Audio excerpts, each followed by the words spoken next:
اعوذ باللہ من الشیطان الرجیم بسم اللہ الرحمن الرحیم وبہ نستعین وہو خیر معین۔ موضوع گفتگو روزہ ہے اور اس کے ضمن میں تضرع یا گریہ، تضرع عاجزی و انکساری کو بھی کہتے ہیں، اور اس عاجزی و انکساری کے ساتھ اپنی کمزوری اور اپنے ضعف کا اظہار کرنا، خدا کی بارگاہ میں گڑ گڑانا یا گریہ کرنا، یہ تضرع کہلاتا ہے۔ ماہ رمضان المبارک کی خیر و برکات میں سے یہ ہے کہ انسان کا دل نرم ہو جاتا ہے۔ اطاعت الہی کے نتیجے میں اس کا دل جب نرم ہو جائے تو وہ اپنے آپ کو ہی چو پوچھ سمجھتا ہے، اور ہے بھی ایسا جو قرآن نے کہا انتم الفقراء، کہ ہم سب کے سب فقیر ہیں، فقیر محض ہیں، ہم کچھ بھی تو نہیں ہیں، کوئی چیز بھی تو ہماری نہیں ہے، یہ سب عارضی ہے، جو کچھ ہے وہ ذات باری تعالیٰ ہے، وہ غنی ہے، وہ ہر چیز سے بے نیاز ہے، ہم محتاج ہیں، ہم محتاج محض ہیں۔ تو جب انسان اپنا یہ احساس کرتا ہے تو پھر اپنی ضروریات کے لیے اور اپنی مشکلات کی دوری کے لیے، اپنے ثابت قدم رہنے کے لیے وہ اللہ سے لو لگاتا ہے کہ جو ساری قدرتوں کا مالک ہے، وہ ہر قدرت کا مالک ہے، اسی پہ توکل کرتا ہے، اسی کی بارگاہ میں جھکتا ہے کہ جب دریا میں کہیں کشتی کسی منجھڑ میں پھنس جائے تو اس وقت ساری امیدیں جب قطع ہو جاتی ہیں تو ایک امید قائم رہتی ہے کہ جو حقیقی مولا ہے، جو حقیقی مالک ہے، اس کی امید باقی رہتی ہے اور اسی کے ساتھ لو لگاتا ہے۔ تو روزہ اپنی معنویت کے ساتھ ساتھ ہمارے اندر وہ رقت قلبی پیدا کر دیتا ہے۔ اس رقت قلبی کے نتیجے میں جب ہم اللہ کی بارگاہ میں آتے ہیں اور اس کو پکارتے ہیں، اور اس کا حکم بھی یہی ہے کہ اس کو پکاریں تو تضرع کے ساتھ پکاریں، تو جب اس کو پکارتے ہیں تو گویا ساری امیدیں ہماری ڈھار سے بند جاتی ہیں، ہم نا امید نہیں ہوتے، مایوس نہیں ہوتے۔ لا تأسوا من روح اللہ، اللہ کی روح سے، اللہ سے مایوسی نہیں ہو سکتی۔ لا تقنطوا من رحمت اللہ، اللہ کی رحمت سے قنوطیت، نا امیدی نہیں ہو سکتی، منع کیا گیا ہے ان چیزوں سے۔ تو روزہ باعث بنتا ہے کہ جہاں ہمیں بہت ساری خیر و برکات ہمارے لیے لائے، اس کے ساتھ ساتھ ہمارے اندر رقت قلبی پیدا کر دے۔ سورہ اعراف کی آیت نمبر 55 اور 56 میں ارشاد باری تعالیٰ ہے، اعوذ باللہ من الشیطان الرجیم ادعوا ربکم، اپنے رب کو پکارو، بلاؤ۔ کیسے پکارو؟ تضرعاً، تضرع کے ساتھ، عاجزی و انکساری کے ساتھ، گڑ گڑا کے، گریے کے ساتھ۔ جہاں ہم اپنے لیے ضعف و کمزوری کا احساس کریں تو وہ طاقتور ہے، وہ ساری قدرتوں کا مالک ہے، تو اس کے سامنے آئیں تو اخلاص کے ساتھ، وخفیۃً، اور پنہانی، دونوں طرح سے پکارا جا سکتا ہے، کم آواز سے، بلند آواز سے، علناً پکارا جائے، پنہانی پکارا جائے۔ تو یہاں ارشاد باری تعالیٰ ہو رہا ہے کہ اس کو پکارو تضرعاً و خفیۃً، خفیہ بھی پکارو اور گڑ گڑا کے پکارو۔ دعا کی قبولیت کی شرائط میں سے ہے کہ یقیناً دعائیں قبول ہوتی ہیں، تو یہ ماہ مبارک یہ دعاؤں کی قبولیت کا مہینہ ہے، اس موقع و غنیمت کو ہم ہاتھ سے نہ جانے دیں، اس کو پکاریں، رقت قلبی کے ساتھ پکاریں، آنسوؤں کے ساتھ پکاریں، سجدے کی حالت میں اس کو پکاریں، تنہائیوں میں سجدہ کر کے اس کے ساتھ راز و نیاز کریں۔ انہ لا یحب المعتدین، جو تجاوز کرتے ہیں، جو حد سے بڑھ جاتے ہیں، نافرمانیوں میں حد سے بڑھ جاتے ہیں، اللہ تعالیٰ ان کو پسند نہیں کرتا۔ جو اصلا اقدار انسانی ہی کو بھلا دیتے ہیں، اقدار الہی سے منہ موڑ لیتے ہیں، خدا ان کو کسی طور پسند نہیں کرتا۔ وَلَا تُفْسِدُوا فِي الْأَرْضِ، اور دیکھو زمین میں فساد برپا نہ کرو۔ خدا کو پکارنے کے بجائے شیطان اور شیطان کے چیلوں کے ساتھ ان کے ہم نشین ہو جاؤ اور ان کو پکارو۔ دیکھو خدا قطعاً اس چیز کو پسند نہیں کرتا، اور حکم یہ ہے کہ لا تفسدوا فی الارض بعد اصلاحها، اس کی اصلاح کے بعد اگر ماحول ایسا بن گیا ماہ مبارک میں کہ آپ کے دوست احباب عزیز و اقارب اگر وہ نیکیوں کی طرف بڑھ رہے ہیں تو کہیں لاشعوری طور پر غفلت سے ہم ان کو نیکیوں سے نہ روک رہے ہوں، وہ نماز شب کے لیے جا رہا ہو اور ہم اس کو کسی اور طرف دعوت دے رہے ہوں، وہ اگر شب قدر کی عبادت کے لیے جا رہا ہے ہم کسی اور طرف دعوت دے رہے ہیں، وہ اگر تلاوت کلام پاک میں اس کا دل ہے اور ہمیں ادھر دعوت دے ہم اس کی بجائے اس کو کسی اور طرف دعوت دے دیں، اس کو نیکیوں سے روک رہے ہیں۔ نہ فقط نیکیوں سے روکیں بلکہ اس کو گناہوں میں اور معصیت میں مبتلا کر دیں، کہیں ایسا نہ ہو کہ زمین کی اصلاح کے بعد ہم اس میں فساد کا باعث بن رہے ہوں، ہم اس میں حرج مرج کا باعث بن رہے ہوں۔ تو حکم خدا یہ ہے اس دعا کے ساتھ ہی کہ لا تفسدوا فی الارض بعد اصلاحها وادعوہ خوفا وطمعا، خدا کو پکارو خوف کے ساتھ، طمع کے ساتھ۔ طمع اردو میں تو منفی معنوں میں ہے، یہاں طمع یعنی ایسا طمع، حرص، امید کہ جو اس کی بخشش کی امید ہے، بخشش کا طمع ہے، اس کی رضایت کا طمع ہے جو مثبت معنوں میں ہے۔ تو ہمیں خوف ہو اس کی معصیت کے نتیجے میں جو عذاب اور سزا ہوگا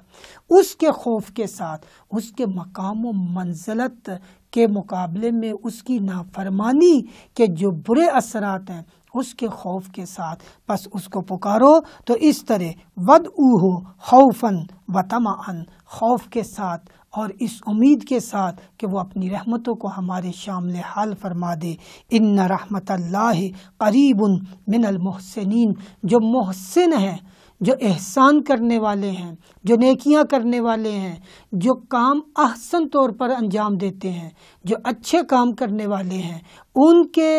اللہ کی رحمت ان کے قریب ہے۔ پس ہمیں بھی کوشش کرنی ہے کہ ہم فساد برپا نہ کریں، ہم زمین میں اصلاح کی کوشش کریں، ہم اس کو پکاریں خوف کے ساتھ، طمع کے ساتھ، اس کو پکاریں تضرع کے ساتھ، گریے کے ساتھ، اس کو پکاریں خفیتاً، پنہانیوں میں، ان کو تنہائیوں میں بھی اللہ کو پکاریں۔ تنہائیوں میں کہیں شیطان ہمارے اوپر غالب نہ آ جائے، شیطان غالب آ جائے گا تو وہ تنہائیوں میں بھی شیطانی کاموں کی طرف دعوت دے گا۔ پس تنہائیوں میں بھی اللہ کو پکارو، تنہائیوں میں برائیاں نہ کرو، تنہائیوں میں دیکھنے والا وہی ہے کہ جس نے فیصلہ کرنا ہے، ہماری تنہائیوں پر شاہد وہی ہے، وہی گواہ ہے، وہی قاضی ہے، جو قاضی ہے وہی شاہد ہے، اور جو شاہد ہے وہی قاضی ہے۔ پس اپنی تنہائیوں میں بھی اس کو پکاریں، اپنی خلوتوں میں اس کو پکاریں،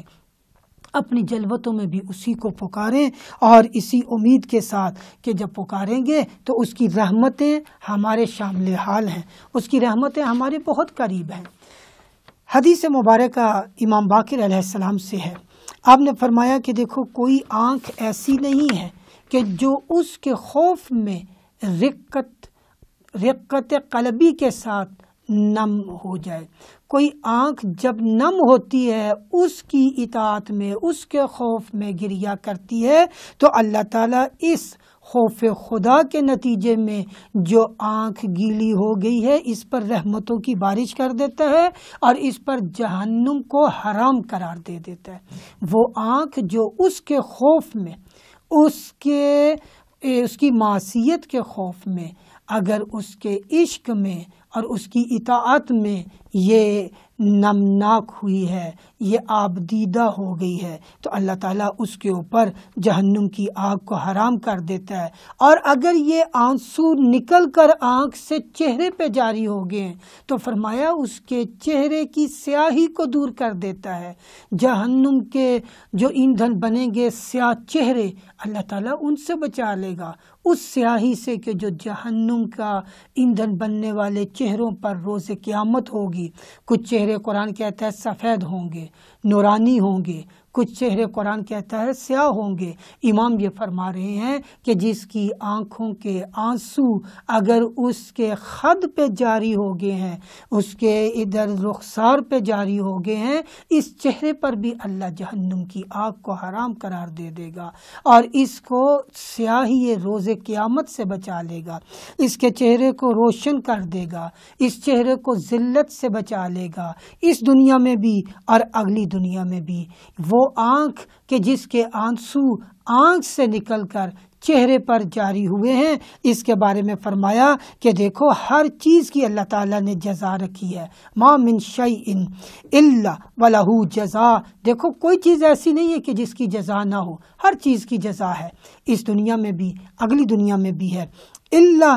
الدمع فإن اللہ تعالی، فرمایا کہ دیکھو ہر چیز کی جزا ہے لیکن سوائے اس آنسو کے، یہ دموع جو آنکھوں سے نکل رہے ہیں آنسو، اس کی کوئی جزا نہیں ہے۔ اگر کسی کے بہت بھی گناہ ہیں تو اس کی جزا اللہ ہی جانتا ہے، اس کے وہ سارے گناہ معاف کر دے گا، وہ دریاؤں کی مانند گناہ کیوں نہ ہوں، لیکن وہ دریاؤں کی مانند گناہ، وہ بڑی بڑی آگ جو ہم نے بھڑکائی ہوئی ہے جہنم کی اپنے گناہوں سے، اس گناہوں کی آگ کو خاموش کر دیں گے یہ آنسو۔ لہٰذا یہ آنسو قیمتی ہیں مرنے سے پہلے، یہ آنسو قیمتی ہیں قبر میں جانے سے پہلے۔ اگر ہم نے اس دنیا میں اور اس روزے میں اور اس ماہ مبارک میں چند آنسو اس کے عشق اور محبت میں اور اس کے خوف میں بہا دیے تو یہ جہنم کی آگ کو ہمارے لیے خاموش کر دے گا، وہ ذلت و رسوائی کا جو ساماں ہم نے کیا ہوا ہے اس کو خاموش کر دیے گا۔ سورہ انعام سے چند آیات آپ کے لیے تلاوت کرتا ہوں۔ قرآن یہ کہہ رہا ہے، سورہ انعام کی آیت نمبر 42 سے آپ کے لیے تلاوت کر رہا ہوں، 42، 43، 44۔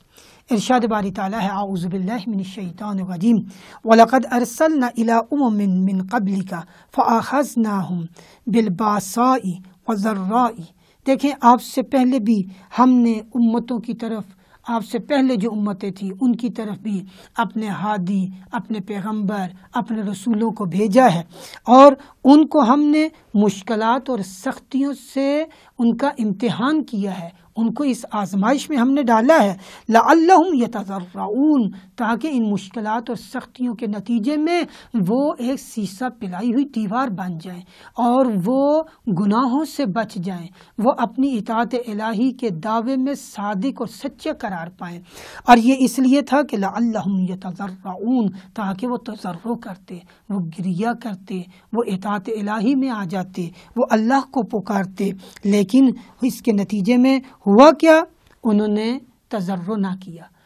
فلولا اذا جاءہم بأسنا تضرعوا، جب ہماری طرف سے ان کے پاس آزمائش اور مشکلات اور سختیاں آئیں تو انہوں نے تضرع کیوں نہ کیا ہے؟ کاش کہ وہ تضرع کرتے۔ ولیکن قست قلوبہم، ان کے دل سخت ہو گئے، قسی القلب ہو گئے، وزین لہم الشیطان ما کانوا یعملون، اور وہ جو نافرمانیاں کر رہے تھے، جو برے کام کر رہے تھے اسی کو اچھا سمجھ رہے تھے، شیطان نے ان کے ان کاموں کو ان کے لیے مزین کر دیا۔ فلما نسوا ما ذکروا بہ، اور جو ہم نے ان کو تذکر دیا، جو ہم نے ان کو باتیں بتائی تھی اس کو انہوں نے بھلا دیا، فتحنا علیہم ابواب کل شیء، تو پھر ہم نے بھی ان کے اوپر ہر طرح کی نعمتوں کے دروازے کھول دیے، حتی اذا فرحوا بما اوتوا، اور جب یہ اس چیز پر خوش ہو گئے کہ جو کچھ ان کو یہ نعمتیں ملی اس پر یہ خوش ہو گئے، اخذناہم بغتۃ، تو پھر اچانک ہم نے ان کی گرفت کر لی، ان کی پکڑ کر لی، فاذا ہم مبلسون، اور پھر یہ نا امید ہو گئے، پھر یہ مایوس ہو گئے۔ کہا یہ گیا تھا کہ ان سختیوں میں تضرع کرتے، تضرع نہ کیا، خدا کے حضور نہ جھکے۔ رسول پاک صلی اللہ علیہ وسلم سے حدیث مبارکہ ہے، آپ نے بھی یہی فرمایا کہ اگر معصیت کے باوجود آپ کے اوپر نعمتیں آ رہی ہیں، کوئی گناہ گار ہے اور اس کے اوپر نعمتوں کی بارش ہو رہی ہے، تو اس کو سمجھ لینا چاہیے کہ اس کے اوپر سزا آنے والی ہے، اس کے لیے یہ مقدمہ ہے سزا کا، یہ فرمایا۔ اور پھر یہی آیا مجیدہ جو ابھی ہم نے تلاوت کی ہے، یہ آپ نے تلاوت کی کہ فلما نسوا ما ذکروا بہ فتحنا علیہم ابواب کل شیء، کہ ان کے اوپر پھر ہم نے ساری نعمتوں کے دروازے کھول دیے اور پھر اچانک ان کی گرفت بھی ہو گئی۔ سورہ آل عمران آیت نمبر 178 میں ارشاد ہو رہا ہے، فرمایا جا رہا ہے، لا یحسبن الذین کفروا، کہ وہ لوگ کہ جو نافرمان ہیں، جو کافر ہیں، وہ ہرگز اس بات کا گمان نہ کریں، یہ نہ سمجھیں انما نملی لہم کہ ہم نے جو ان کو ڈھیل دی ہے خیر لانفسہم ان کے لیے خیر اور بہتر ہے،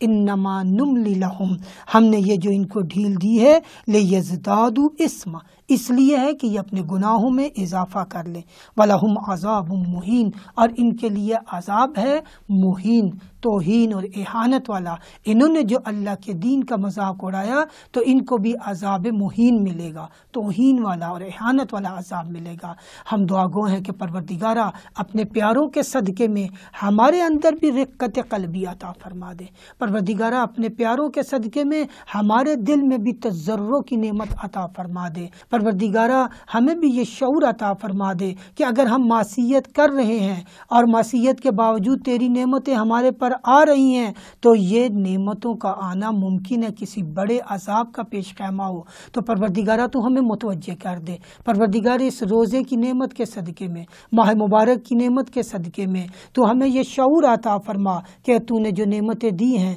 ان کو ویسے ہی استعمال کریں جیسے تو نے حکم دیا ہے، اور تیری بارگاہ میں ہمیشہ ملتمس رہیں، التجا کرتے رہیں، تضرع کے ساتھ، طمع کے ساتھ، خوف کے ساتھ اور پنہانیوں میں، خلوت و جلوت میں، اور ان نعمتوں کے اوپر عمل کرنے کی توفیق عطا فرما اپنے پیاروں کے صدقے میں۔ وصلی اللہ علی محمد و آلہ طیبین طاہرین المعصومین۔